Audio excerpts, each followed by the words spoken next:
once again, we're here at one of our favorite locations, which is the Jigsaw Community Kitchen and Bakery here in Peshawar. And to be honest, this was actually it wasn't a planned visit. I was here anyway in Pakistan with family. And then we had some brothers who wanted to do some little projects. And again, this is the beauty of Jigsaw. Even though I'm not here with the team, you'll meet some of the local volunteers who are based here in Pakistan.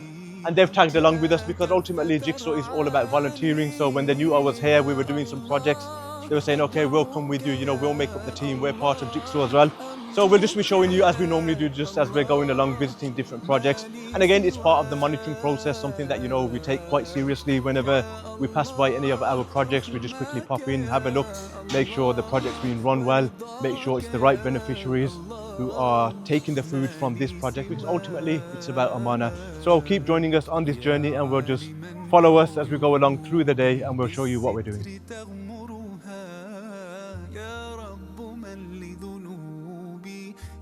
So after we finished at the Jigsaw Bakery, the next visit of the day was linked to our drug rehabilitation project. And as you can see, we're not at the drug rehab centre. What we wanted to do was meet with some of the patients who unfortunately relapsed and went back to drugs because we wanted to find out the real reasons why they went back to drugs. So we thought it's a lot easier just to have them somewhere in a location like this, which is more informal, it's more comfortable for them. They could come with their guardians as well, and we could just have an informal chat with them just to get some more information. So we asked the guys from Street Children, Abbas and the team just to arrange this for us. So the visit's done, we've got our feedback from here, we've got some good feedback from here with regards to the project, what we can do better, what works, what doesn't work.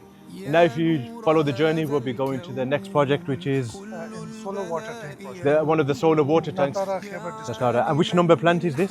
Number 10. Yes, Alhamdulillah, this is the 10th one we've done. So keep following us and we'll show you the work that we've done there and where we've used your donations. It's a bit over.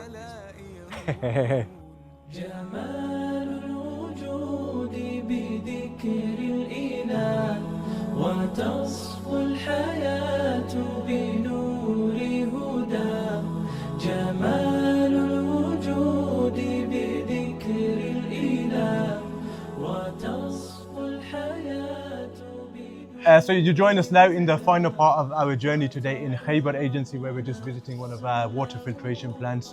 And normally when we're here on these visits, you hear from myself or Umar or the other trustees on the work Jigsaw's done. We'll tell you what was good, what worked, what didn't work. So on this trip, we thought we'll do something a bit different.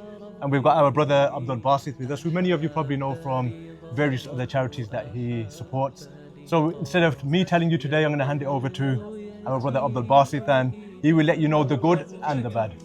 Abdul Basit, how's the day been? What have we been doing? The day has been great, Alhamdulillah. We started from Islamabad in the morning. And right now, we stopped at Peshawar first to see the kitchen project, and mashallah. And then finally we ended up here in this beautiful location. And I think the key thing we were discussing on the way is the point that our partner Street Children, the fact that how did they find this location, and the fact that they've even got here, it's a big thing. Because sometimes it's easier just to find those on the roadside and you build the plant there, it's easy and you move on. But we were just commenting. We are in this village, how remote it is. Kambela, and it's in the middle of nowhere. We're sitting here in the mountains, and the community has made us feel safe. But for a second, you don't feel even safe. You feel like you're so disconnected from from your urban centers.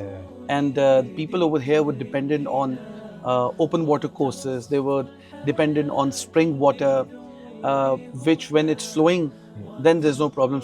Spring water is really good. But once it stops during summers and everything, that's when water scarcity hits them. And this is quenching their thirst. And I'm pretty much sure they're taking this water for their other needs as well. So Alhamdulillah, having improved access to water is a big blessing that I think so. If anybody wants to understand and relate to that, is you have the access, you have great access to water in your home. So you can just open a tap and the water is flowing. يصل الله صوف من أتى